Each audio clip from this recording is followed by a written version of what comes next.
Mapagpalang araw na naman sa ating lahat mga lalabs. Tuturuan ko kayo kung paano gumawa ng juicy, crispy, Billy baboy. Yan, first maglagay ng mga pamintang dahon. Nasa iyo na yan kung iilan ang ilalagay mo. Punuin mo ng tubig. Syempre, ilang butil ng bawang, pamintang durog, pamintang buo, ajinomoto, asin. At iyan na nga, papalambutin natin. Check muna natin. Ayan, mukhang half lambot na siya. Balik ta rin natin. Malambot na yung ano bang tawag nito? Balat.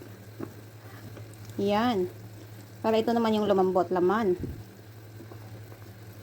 At dinagdagan ko na rin pala ng 4 na baso mga loves para super lambot talaga siya at makakalambot talaga yung tubig, hindi matuyo.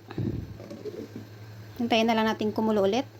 At second kulo na nga niya, ito na. Oops, kitang-kita nyo naman, tusok-tusukin.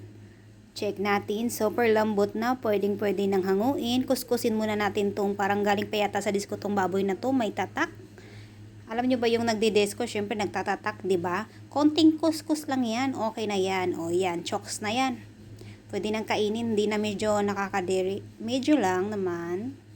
So, let's go! Start na tayo! Start na tayo dahil kulo na yung mantika. Yan, lagay ko na yung karne. Pagkasahin na natin yung dalawa. Kasi naman siguro dito sa maliit na kaldero. Yun. Tamang-tama lang. Yan, okay na yan. At habang nagpapaluto tayo nito is nagpalambot na rin ako ng okra. At habang pinapaluto ko pa yung crispy Billy ay syempre nagiwayo muna ako para pang salad. Ito good for 2 person lang naman. Kakaunti lang dahil plano nga na namin sanang mag-diet. Pero hindi talaga pwede. Naku. Sa luto ko pa naman, kitang-kita nyo naman, sobrang sarap na. Lalo na pag sarili mong gawa, nakukuha mo yung gusto mong timplada, lasa.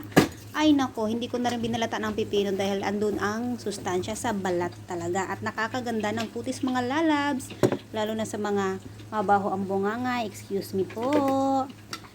Lahat naman tayo medyo may mabaho talaga minsan, di ba? Hindi mabahong ugali ha, mabahong bunganga.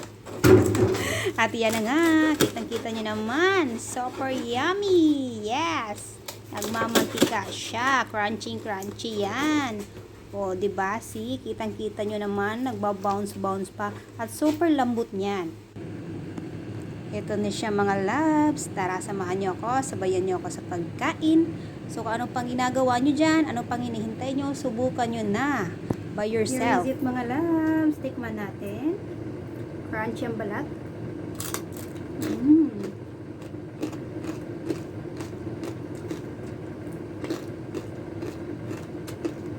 Sarap. Subukan nyo na.